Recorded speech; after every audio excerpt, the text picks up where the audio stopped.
Hello, everybody. Welcome to another edition of the Music, Money, and Life podcast. This podcast, as always, is brought to you by howtolicenseyourmusic.com. If you're a musician and would like to learn how to license your music in television shows, films, video games, advertisements, and more, visit howtolicenseyourmusic.com. Today I'm speaking with the Florida-based musician, songwriter, who goes by the name of SJ. SJ, how are you doing today? I'm doing great. How are you, Aaron? I'm doing great. Thanks for coming on the podcast today. And my pleasure.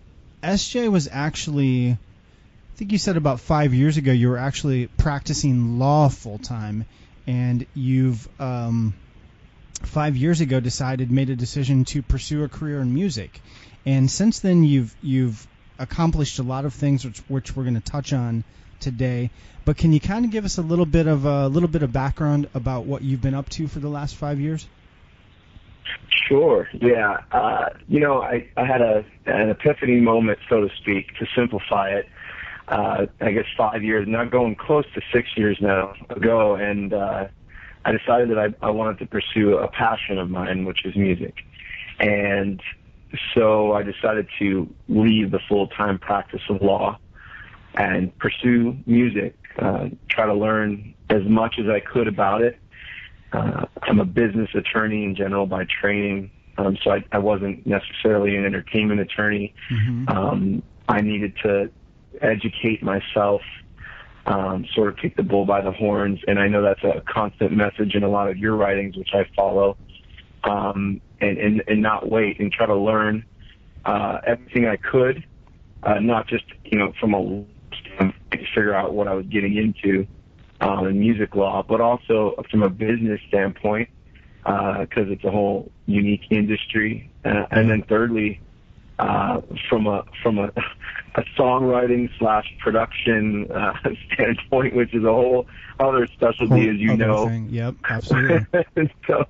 So I, as crazy as it might be, it didn't seem so crazy to me at the time, driven by a desire to follow a passion and a lot of encouragement from people who had been telling me to do so. And I sort of got the courage to try. And here we are almost 6 years later, and I'm still going. And a lot of exciting things have happened, I guess, over the last 6 years with my music, with life. And it's been, obviously, for most people who have ever tried this, they know it's a roller coaster of extreme highs and some pretty low lows, but it's an amazing journey. Absolutely, and like you said, you've done a lot over the last 6 years, and we're going to get to some of that. But I'm curious. Well, I have a couple questions actually. One is, so you made this decision about 5 years ago, but had you been pursuing music all along up until that point? When did you actually start writing and performing music? I started, I was in the guitar since I was a little kid. I never really took lessons, so I don't really say I was playing before the age of 15. Just banging around a little bit here and there. But, when I was 15, I was able to afford my first guitar lesson, and so I took them, really got into it, and never put the guitar down. But, of course, it was tertiary. I was in school. I went to college. I played sports. I played soccer in college. I went to, law school. I went to grad school. Yeah. And I had a whole other career in mind because it never crossed my mind that I could be a musician. I could be a performing and recording and artist and a songwriter. I just didn't come from a family where that was even in the mindset. And so I pursued everything else, but I never let go of the guitar. So I've been playing for quite some time. I didn't really start writing my own music until I was in my mid to upper 20s. Okay. And it was sort of when I was practicing law at a very big law firm, working insane hours, sometimes sleeping on the floor of the office. All the stories you hear about big law firm lawyers. And, just in many ways, sort of miserable at times. I just started writing music, and I really felt like I had something to say and it was bringing out a lot of stuff in me. So that's when I started writing, and of course, it goes from there. That's very cool. And how old are you, if you don't mind me asking?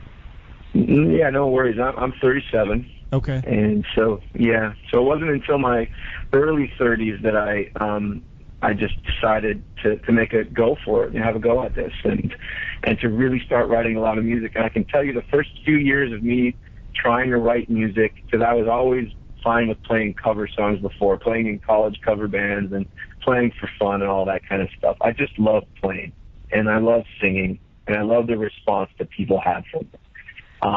And then when I started writing music, it really was tough. I mean, it took me a few years to really work hard, and there were times I wanted to give up, and I didn't, and I can tell you now I stuck with it. I write music almost every day. Nice. I've got so much music coming out of me, and I just hope it doesn't stop for a very long time.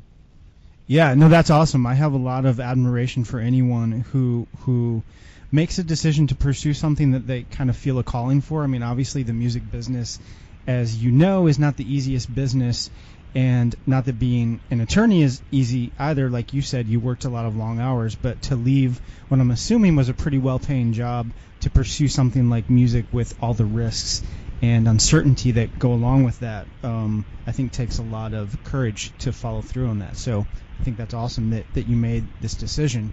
But let's give people, you've done a lot in the last 6 years, and I want to touch on some of the things that you've been up to.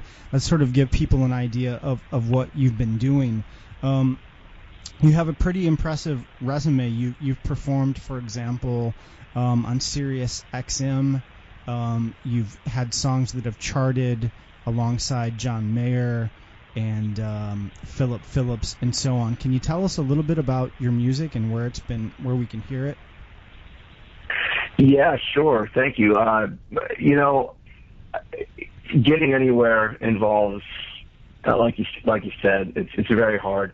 It involves a good combination of working very hard, and knowing the right people here and there, timing, resources, whether that's money or connections, and luck. And I can say that to your first point with Sirius XM, I did get lucky. Yeah. You could say that hard work and preparation, that whole line of thinking.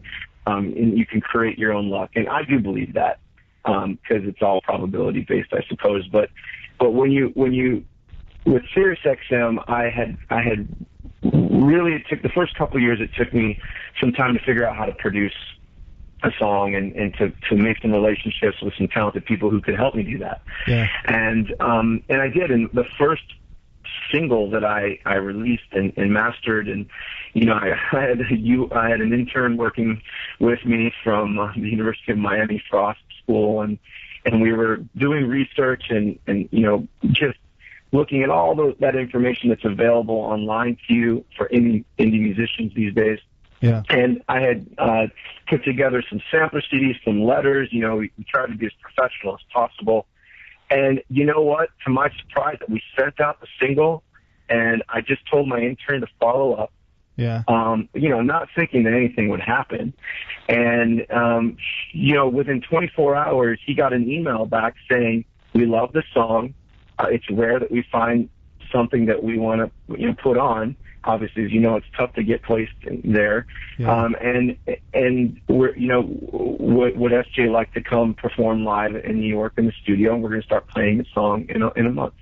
Wow, and that's I awesome. was floored. I was floored. I'm sure. And that to me was, I guess, probably one of several lucky breaks that I'm going to need to make it in my career to where I want to make it. Yeah. But it was certainly the first big one. That's really cool. That's awesome. How many? So the song. What was the name of the song, by the way, that you ended up performing on Sirius? That song that they ended up playing is called "I Like You." It's an acoustic ballad, and they still play it. Yeah. And then when I was invited in New York, I did do a half hour worth of songs. I did 4 of my original ones, and I did a cover. Mm-hmm. And they played that. They aired that a few times, as they do. Nice. On the coffee house. And so, that was just an amazing experience. And I do every opportunity I can, thank them for that opportunity, because, it really made a difference. It helped me connect with a lot of fans. And as I've toured around the country, people have come out to hear me play and meet me and make relationships because they know my song from the radio. Yeah. They tell me it's their first dance song at their wedding, and stuff like that. So awesome. It's pretty amazing. So which is the name of the channel on Sirius, the Coffee House? Is that, because I know Sirius has a ton of different channels. What channel did it actually air on? Or does it? Yeah, they have Sirius XM. The Coffee House is the channel that picked that song up. Nice. And they later picked up a cover song of mine too, which they play still quite frequently. I did a cover from The Cure, "Friday I'm in Love," that famous song of theirs. Sure. I did an acoustic version, and they play that as well. And so I'm looking forward to in the future, hopefully, growing that relationship and expanding my music. Nice. Hopefully to other appropriate channels. And are you seeing some performance royalties from the Sirius usage? Yes. Yeah. Of course. I have to say, performance royalties, sound recording performance royalties from Sirius XM, have been a large source of revenue in the last few years. Yeah. Awesome. No, that's awesome. So the other thing, I know that you've actually had some songs that have charted on American radio. Can you tell us about that? Like, which songs, how high did they chart, and how has that helped your career? Well, that's an amazing topic, and as you know, we could probably talk about the radio topic forever. It's such a controversial topic in music, and it's also a bit amorphous. But I had a song called "Let Me Be," and that song barely missed the Billboard position. It charted, in the low 30s on U.S. commercial adult contemporary radio charts, and they call them media-based charts. And so it charted up there. And at that time, it was at the same time that they were trying to break Ed Sheeran at radio. Mm-hmm. And then soon thereafter came Phillips, and I think soon thereafter came, I think, the Lumineers. It was around that time when they had their big breaks. And of course, I don't have a major label radio team behind me. I don't have a major promotion / radio team behind me, like Warner Brothers or Universal. Those relationships are most invaluable. So, for an independent artist, it's very difficult to do very well. And radio promotion itself is very expensive. So you have to be careful, and you have to know your goals when you're going into it. For me, my goals in many ways were validation. I knew that I more than likely was not going to, break. You never know.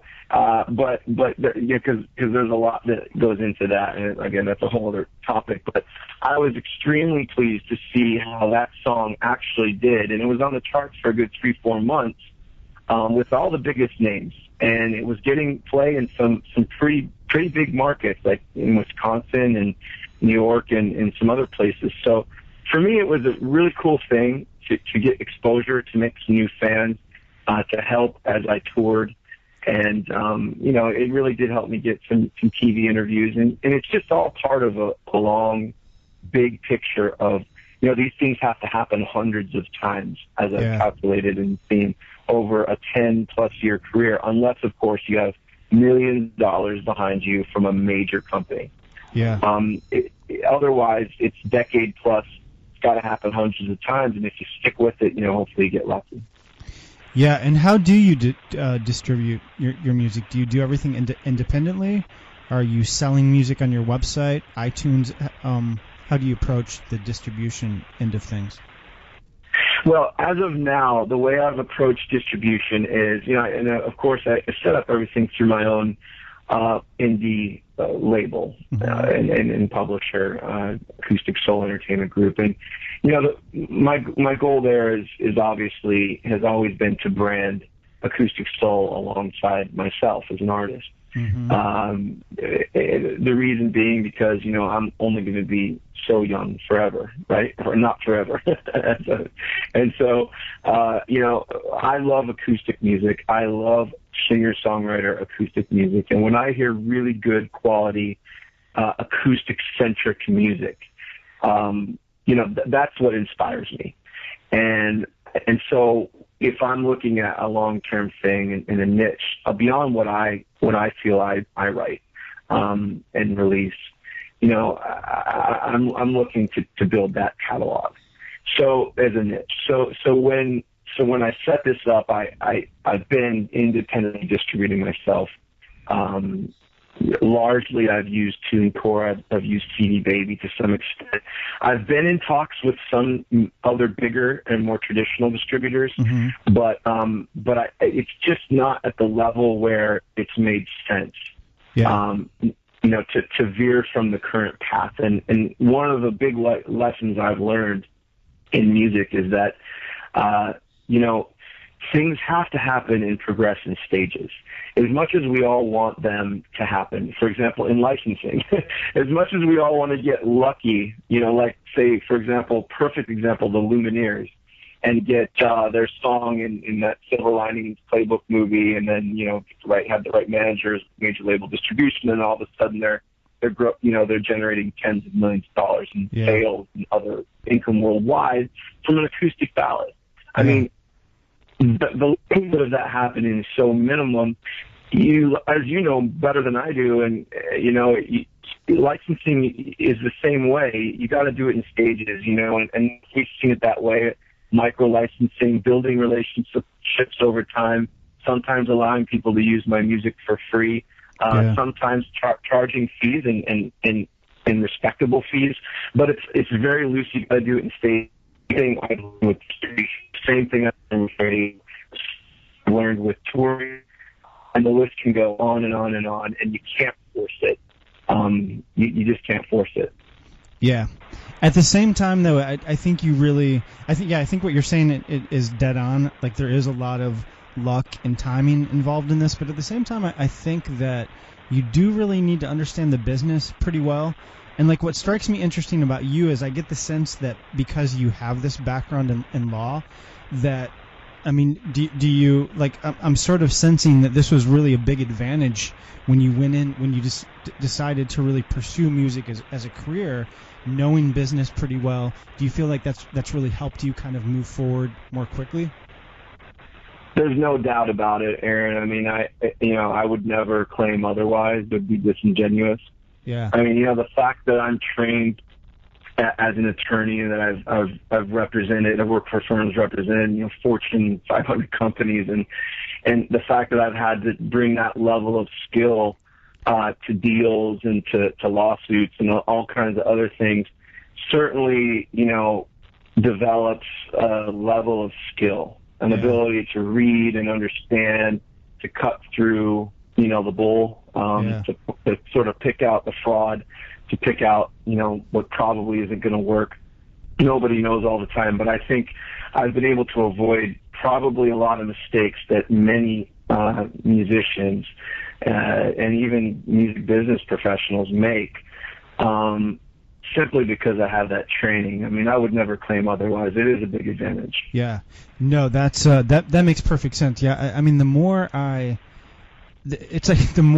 interview and talk to musicians and travel and meet musicians sort of all over the world at this point, the more I'm it's so discouraging to see how musicians in general are just such bad business people. And I feel like music in general has become so devalued that musicians are willing to play for next to nothing. They're giving their music away, and like you said, in some cases maybe it makes sense, but I think you have to be really, really strategic about it. Can you kind of give us some tips in terms of things you've been able to avoid that maybe more naive musicians wouldn't know to look out for? Sure, absolutely. First of all, being strategic, you said the key word. I believe wholeheartedly that my approach is to always, seek and constantly redefine what is strategic. And that's how I approach everything. Life is short. You've got a finite amount of time and resources. Yeah. And, and of course in the entertainment industry, you could say it's even shorter. So, depending on what your goals are. So, I think number one tip, first and foremost, is never be afraid to ask questions. And if you don't know the questions that you need to ask, you can find them out pretty quickly, because you can go online in any search engine and type in, whatever about independent music, and you will get a lot of quality materials, some not so quality, but a lot of quality materials that you could read very quickly on almost any topic. Whether it's radio or licensing or touring or sponsorships and endorsements or publishing deals and everything, as you know. So, you can find out the right questions to ask. And I found that if you say that, I've read it before in your blasts, which I read, and knowledge is power, right? Yep. Absolutely. And that is absolutely it. That's the core of being strategic. If you don't inform yourself and then ask questions, I think that a lot of people, unfortunately, I'm not saying anything that no one's ever said. The independent music industry can offer a lot. There are professionals and consultants that can offer a lot to artists, but there are also a lot who really don't. They're just there to try to make a quick buck. Yeah, and as you pointed out, it's easy prey. Yeah. So my number one tip to belabor the point further is, get yourself knowledgeable, write a list of questions, don't be afraid to ask questions. And when certain people won't answer your questions or get annoyed because you ask too many questions, then chances are it's probably not the right thing for you. Yeah. And that's the number one tip. Number two tip, if you think it's over your head, get help. Just ask somebody. Everybody has a friend who they can reach, some way or another, or even if they have to pay for it, a service, reach out and ask questions to help arm yourself to make the proper decisions. And then I guess the third biggest tip is how I think I've avoided making some decisions, and these things include, and I can't get into certain details, but turning down like these big TV shows and some other things like that. I think always think in terms of the big picture. Yeah. I think you got to make decisions that are right for you, for your core values. You got to be flexible. You can't, I don't believe in this whole thing where you kind of, I guess, stick up your nose and say, well, that's not what an artist would do. I think you're going to shoot yourself in the foot and probably not get anywhere. You got to be flexible, but at the same time, that doesn't mean abandon your core values. It doesn't mean abandon what's true to you.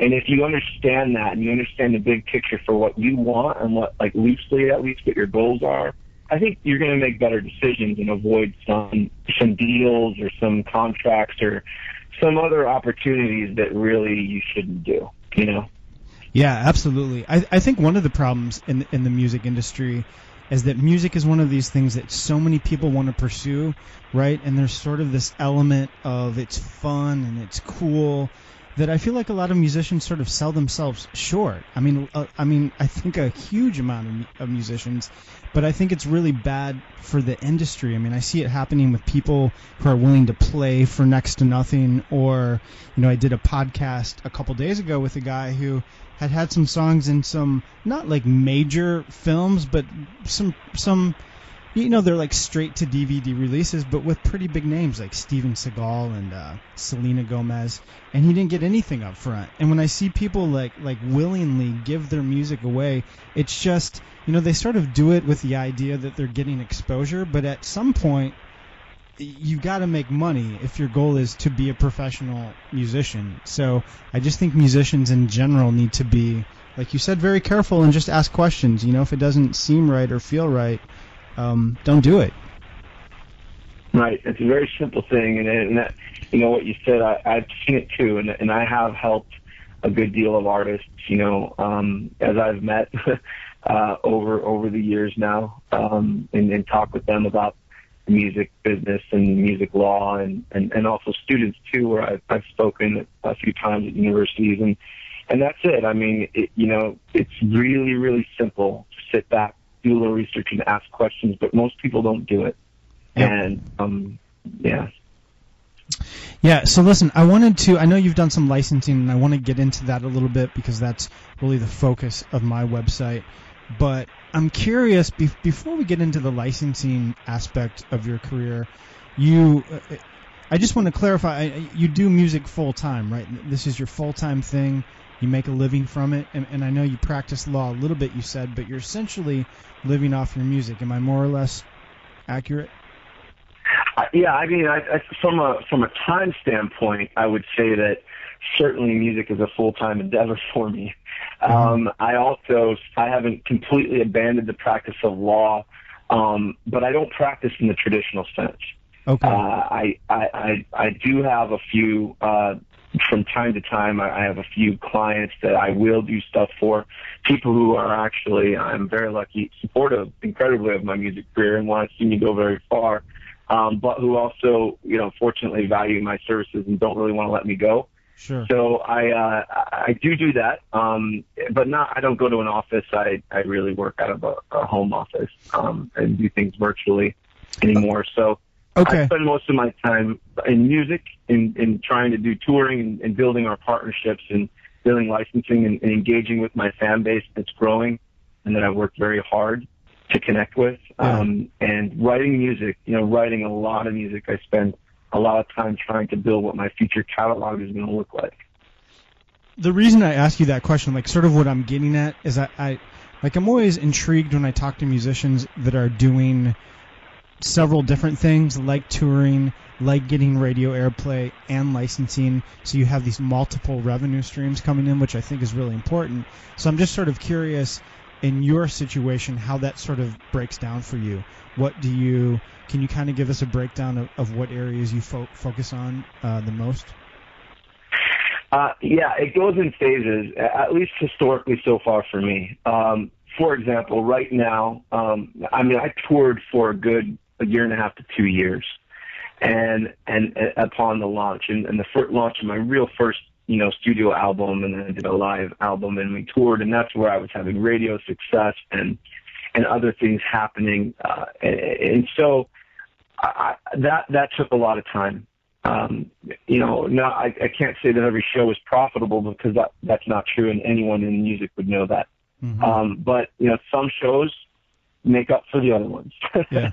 But to be very truthful, Aaron, I don't think that touring is a profitable, or much of anything in music is a very profitable endeavor at the initial stages if your goal is to have a commercial career as a recording and performing and touring artist. It's really a marketing investment. Yeah. Because it really takes so much money, time, and resources to occur over stages to even have a shot at that. And so what you hope for is that you can make enough money, as my philosophy is, to survive within reason. I know musicians who can survive on very little money. It baffles me beyond all belief what they do with very little money, but they do. And they make it work, and you try to make it work, and then you try to reinvest that capital. You try to at least in my book, I'm reinvesting that revenue to build and take the career to the next level.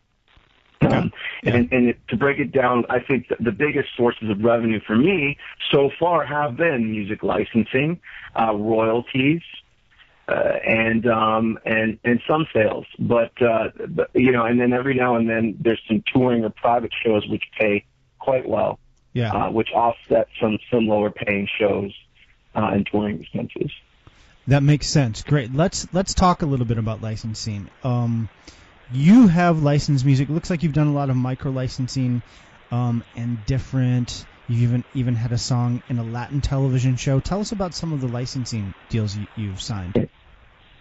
Well, I've done quite a few. It varies so much, and I've done deals where my music's been used in advertisements on the radio, public service announcements for some charity advertisements. I've done TV shows, some documentaries that have been aired. There's been, for example, on Nat Geo, there's been other stuff where my music's been used for the World Wildlife Fund in a documentary that was done.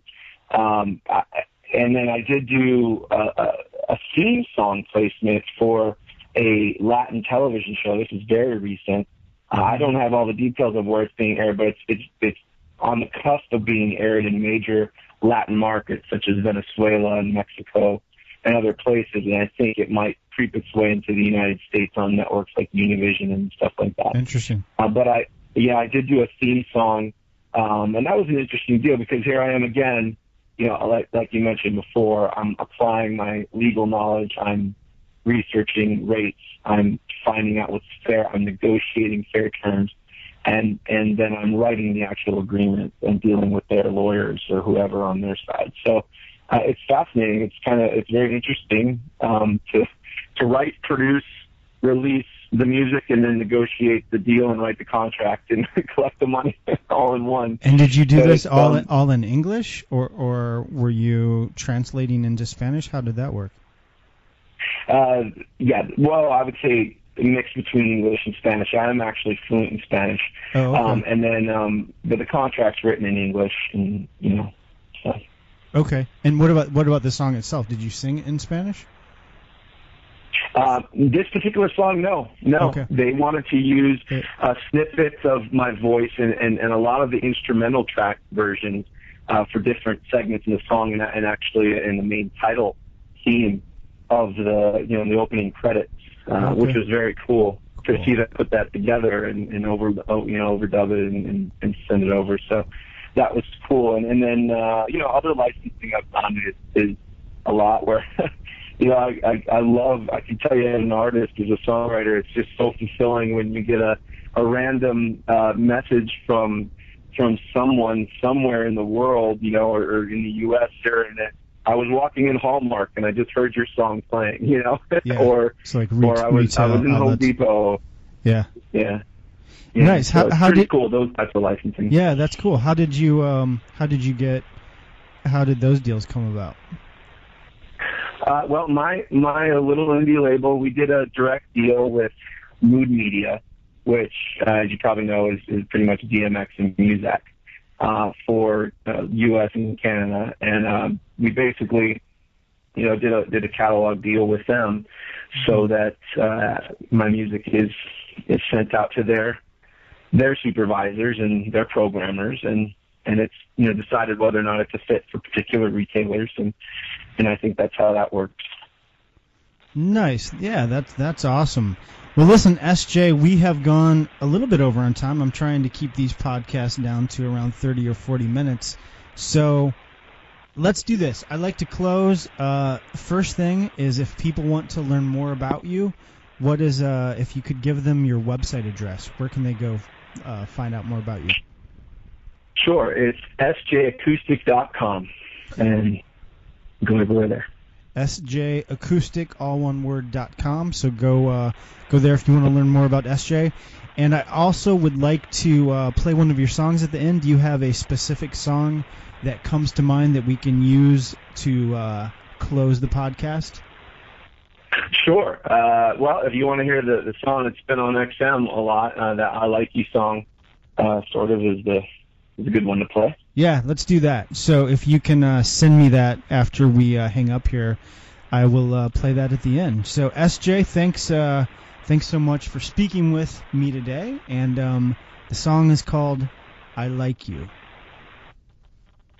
My pleasure, Aaron. Thanks. Have a great day. You too. Bye.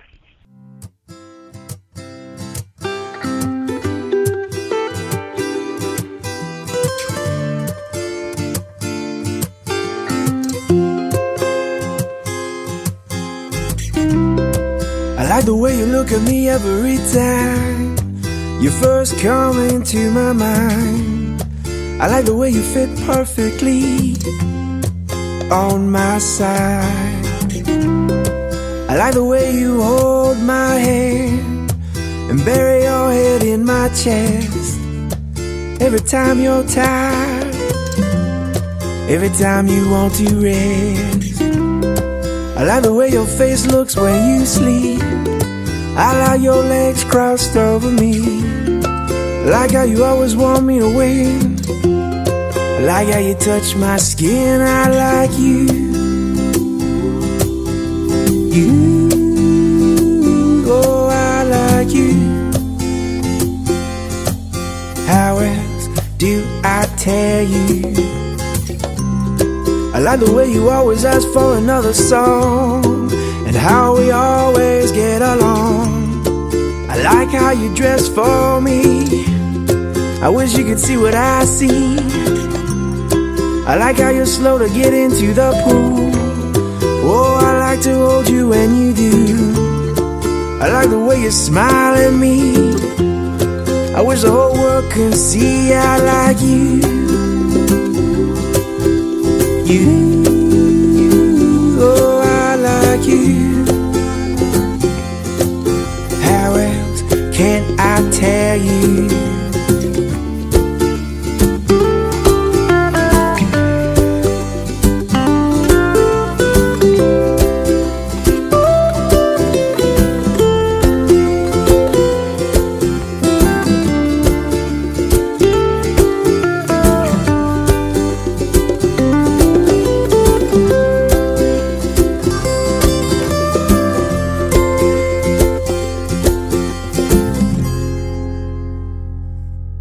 I like you.